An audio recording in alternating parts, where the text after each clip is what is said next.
Buenas a todos, seguimos con cardiovascular. El subtema es corazón. Esta imagen me gusta mucho, es bastante gráfica y real de lo que sería la ubicación, la estructura y la forma del corazón con respecto a pulmones y otros elementos del sistema respiratorio, ¿sí? Fíjense que la forma del corazón no es como la dibujamos habitualmente cuando somos niños, ¿sí? Y podemos ver que está, digamos, como encastrado entre los pulmones y va a estar sobre una masa que allí está marcada que se llama diafragma, que es el principal músculo respiratorio, cuya potencia va a permitir la inspiración, ¿sí? Fíjense que tiene una leve inclinación, tiene un vértice que está en la posición inferior y que está orientada hacia el lado izquierdo del cuerpo, hacia adelante y hacia la izquierda, ¿sí? Y lo que podemos ver es que gracias a la presencia del corazón, uno de los pulmones, el pulmón izquierdo, recuerden que estamos viendo a la persona de frente en posición anatómica, el pulmón izquierdo tiene una modificación estructural que lo hace más pequeño con respecto al derecho, ¿sí? También podemos ver cómo hay ciertos vasos sanguíneos que van a recubrir este corazón y hay otros que van a salir de él y se van a dirigir hacia arriba y hacia abajo, ¿sí? Bueno, vamos a ir describiendo cada una de estas características en mayor detalle, se los dejé escrito para que sea más fácil de estudiar. Cuando hablamos del corazón podemos nombrarlo como un órgano relativamente pequeño, ahí les dejamos las referencias aproximadas, 12 centímetros de largo, 9 centímetros en su punto más ancho y 6 centímetros de espesor, con un peso aproximado de 250 o 300 gramos en sujetos adultos, ¿sí? Está ubicado por encima, dijimos, del músculo diafragma, en una masa articular llamada mediastino que se extiende desde el esternón hasta la columna vertebral y está entre los pulmones. Esas serían las referencias que nosotros podríamos dar de la ubicación. ¿Qué forma tiene? Tiene forma de cono, cuya punta, ¿sí? Cuyo vértice se encuentra hacia adelante, hacia abajo y hacia la izquierda, ¿sí? Detalle importante. Y vamos a decir que está conformado por cuatro cámaras, ¿sí? Cuatro espacios bien definidos que son las aurículas y los ventrículos. Las aurículas por encima y los ventrículos por debajo. Vamos a ver algunas imágenes para que esto nos quede claro. Fíjense que en la imagen de la izquierda, un poco más real, se pueden observar estas cámaras y las conexiones que tienen, ¿sí? Las aurículas están separadas por un tabique, los ventrículos están separados por otro tabique, ¿sí? Y las aurículas izquierda con el ventrículo izquierdo y aurícula derecha con ventrículo derecho también están comunicadas, ¿sí? A partir de un proceso valvular, ¿sí? Tienen cada una un sistema de válvula que va a permitir que la sangre, en este caso, que es el fluido que circula dentro de él, pueda pasar de una cámara a otra, ¿sí? Ahí pueden ver eh, cómo están marcadas. AD y BD en azul, aurícula derecha, ventrículo derecho, AI y BI en rojo, aurícula izquierda y ventrículo izquierdo, ¿sí? Siempre recordando que vemos de frente al sujeto, al corazón, en este caso al órgano, en posición como estaría anatómicamente parada la persona, ¿sí? Ahí podemos ver distintos vasos y ya vamos viendo referencias de cómo circulan los vasos sanguíneos con oxígeno o con dióxido de carbono. Por ejemplo, podemos ver que al lado derecho del corazón va a llegar sangre con dióxido de carbono, sangre desoxigenada que proviene con desechos metabólicos de todo el cuerpo y que llegan al corazón para ser enviados a los pulmones donde van a ser expulsados, ¿sí? Em, y hacia el lado izquierdo del corazón, si nosotros tendríamos la referencia, veríamos que hay una expulsión de sangre con sangre oxigenada. Viene hacia el lado izquierdo sangre oxigenada de los pulmones, del intercambio gaseoso con los alvéolos pulmonares, ¿sí? Y se iría del ventrículo izquierdo hacia el resto del cuerpo, con menos los alvéolos, con sangre oxigenada, ¿sí? Bueno, a la derecha se puede ver esto un poquito más gráfico, ¿sí? El dibujo de la derecha permite entender un poco mejor de qué se tratan estas cámaras, ¿sí? Entonces podemos ver cómo están marcadas ahí aurícula derecha y ventrículo derecho en azul, y podemos ver la llegada de dos grandes vasos, que son la vena cava superior y la vena cava inferior. Acá faltaría nombrar que llega sangre del seno coronario. Y podemos ver cómo sale arterias pulmonares, ¿sí? Que van a ir salen del ventrículo derecho y van a ir una a cada lado, a cada pulmón, ¿sí? Y luego van a llegar, fíjense que llegan cuatro, acá se los voy a marcar con el puntero, llegan cuatro venas pulmonares, ¿sí? Dos de cada pulmón, que llegan hacia la aurícula izquierda, y desde el ventrículo izquierdo, que es la cámara que va a ser finalmente la contracción para enviar sangre hacia todo el resto del cuerpo con el oxígeno que trajeron de los pulmones, ¿sí? Bueno, acá tenemos otra imagen que muestra otra estructura del corazón que hemos nombrado, que es el tabique interauricular e interventricular, con una pequeña diferencia en el grosor, pero que no nos vamos a detener demasiado allí. Sí, del corazón podemos nombrar las distintas capas que lo forman. Fíjense que a la izquierda tenemos el corazón, y luego si hacemos una ampliación, fíjense que acá les marca una pequeña lupita, como si esto lo ampliaríamos mucho y lo podríamos ver en este sentido. Y ahí vamos a ver las distintas capas que hacen al corazón. La capa más externa, que sería el pericardio, ¿sí? Luego tenemos una capa que es el epicardio. Luego tenemos principalmente la capa más gruesa, que es el miocardio, que es básicamente el músculo cardíaco. Y finalmente la capa más interna, que es la que aquí se marca, que es el endocardio, ¿sí? El endocardio, fíjense cómo lo muestra allí, es el que conjuga con los vasos sanguíneos del corazón, ¿sí? Estas capas son las que le dan la estructura al músculo cardíaco, al órgano, ¿sí? Bueno, tres métricas que debemos recordar en fisiología del ejercicio, muy importante porque después nos van a servir para saber las adaptaciones al entrenamiento, y van a tener que ver con todo lo que es fisiología del ejercicio. En primer lugar, tenemos que acordarnos del concepto de frecuencia cardíaca. Cuando hablamos de frecuencia cardíaca, valga su nombre, hablamos del número de contracciones del corazón o pulsaciones, ¿sí?, que realizan una unidad de tiempo, ¿sí? Generalmente se expresa en pulsaciones por minuto o en latidos por minuto, ¿sí? A nivel de las arterias periféricas hablamos de pulsaciones por minuto, pero a nivel del corazón hablamos de latidos por minuto. Recordemos que el corazón es músculo, ¿sí? Es músculo no esquelético, sino músculo cardíaco, ¿sí?, involuntario, pero que va a tener una contracción o tiene la capacidad especial de contraerse. Esto es lo que va a permitir que la sangre vaya hasta los pulmones o vaya hasta el resto del cuerpo.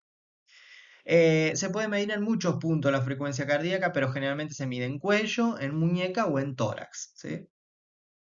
Bueno, el segundo concepto que tenemos que recordar es el de volumen sistólico, ¿sí? Además de saber cuántas veces se contrae el corazón, tenemos que saber cuánta sangre es capaz de expulsar en esa contracción. También se lo llama volumen de eyección o volumen eyectado, ¿sí? Es el volumen de sangre que el corazón expulse hacia la aorta durante el periodo de contracción. La contracción del corazón se la llama sístole. En una sístole, ¿cuánta sangre es capaz de expulsar? Y finalmente, relacionando los dos, tenemos el concepto de gasto cardíaco, también llamado débito cardíaco o más conocido como volumen minuto cardíaco. ¿Qué es? La relación entre la frecuencia cardíaca y el volumen sistólico, es decir, el volumen de sangre pulsado por un ventrículo en un minuto. Entonces constituye la resultante final, ¿sí?, de todos los mecanismos que se ponen en juego para determinar la función ventricular. La relación entre el volumen sistólico, cuánta sangre expulso, por la cantidad de veces que late mi corazón, me va a dar finalmente el total de mi gasto cardíaco, ¿sí? Volumen sistólico por frecuencia cardíaca. Muy bien, ¿cómo es el recorrido de la sangre, ¿sí?, o cómo es la circulación de la sangre desde y hacia el corazón, ¿sí? Vamos a empezar en este gráfico a la derecha, que es muy práctico para poder aprenderse este proceso. Vamos a empezar del punto 5, ¿sí? Acá yo se lo dejé anotado. Fíjense, aurícula derecha, empezamos del punto 5. La aurícula derecha, ¿sí?, al lado derecho del corazón, la cámara superior llamada aurícula, va a recibir sangre desoxigenada, es decir, sangre que viene del resto del cuerpo trayendo los desechos metabólicos de la respiración celular. de todos los tejidos del cuerpo, no solo del músculo esquelético, ¿sí? Eso nos tiene que quedar claro. ¿Por medio de qué vaso sanguíneo? Va a llegar por medio de la vena cava superior, la vena cava inferior y vamos a recibir también del seno coronario. Esta sangre desoxigenada va a pasar al ventrículo derecho por un proceso de válvula. Se llama la válvula que está del lado derecho del corazón, tiene tres tapitas, ¿sí? Vamos a llamarlo así, y se llama válvula auriculoventricular o tal vez nos acordemos de como tricúspide por la estructura que la conforma, ¿sí? Esta sangre va a llegar al ventrículo derecho, ¿sí? Y va a enviarlo, ¿sí? En la contracción del corazón hacia los pulmones. Para que salga del ventrículo derecho, también va a pasar por una válvula, que es la válvula pulmonar, y que va a ir hacia dos arterias, las arterias pulmonares, derecha e izquierda, una a cada pulmón, ¿sí? Entonces, ventrículo derecho recibe la sangre, ¿sí? Y va a pasar esta por la válvula pulmonar hacia el tronco pulmonar, que se divide en arteria pulmonar derecha, arteria pulmonar izquierda, donde va a llegar a los pulmones, ¿sí? Y va a producirse el intercambio gaseoso llamado hematosis, donde una última estructura de los pulmones, que se llaman alvéolos pulmonares, organizados en sacos alveolares, van a intercambiar el oxígeno que pudieron extraer del aire atmosférico con el dióxido de carbono que llega de la sangre desoxigenada del resto del cuerpo. ¿Qué va a pasar con ese dióxido de carbono? Bueno, en la siguiente expiración va a ser eliminado y el oxígeno va a pasar a la sangre y va a volver al corazón, ¿sí? Va a volver al corazón y estamos allí en el gráfico del punto 9. ¿Por dónde va a llegar al corazón? Por las venas pulmonares, ¿sí? Esta sangre que está oxigenada va a llegar por cuatro venas pulmonares a la aurícula izquierda, la parte superior del corazón, cámara superior del lado izquierdo, ¿sí? Detalle importante. Fíjense que siempre del ventrículo salen arterias, ¿sí? Siempre. A las aurículas llegan venas. Las arterias son vasos sanguíneos mucho más gruesos, capaces de resistir la presión de sangre que genera la contracción del ventrículo. Por eso, en este caso, ustedes van a ver que la sangre desoxigenada, ¿sí? Que sale del corazón hacia los pulmones, pasa por arterias, aunque esté desoxigenada. Y la sangre que llega oxigenada de los pulmones a la aurícula izquierda viene a partir de venas, ¿sí? Bueno, va a entrar a la aurícula izquierda, ¿sí? De la aurícula izquierda, a partir de otro proceso valvular, que es la válvula, en este caso bicúspide, o también llamada mitral, ¿sí? Por la forma, va a llegar hasta el ventrículo izquierdo, ¿sí? El ventrículo izquierdo en la siguiente contracción, va a expulsar toda la cantidad de sangre que pueda, de acuerdo al corazón del que estemos hablando, que va a pasar por otra válvula, que es la de la arteria aorta, ¿sí?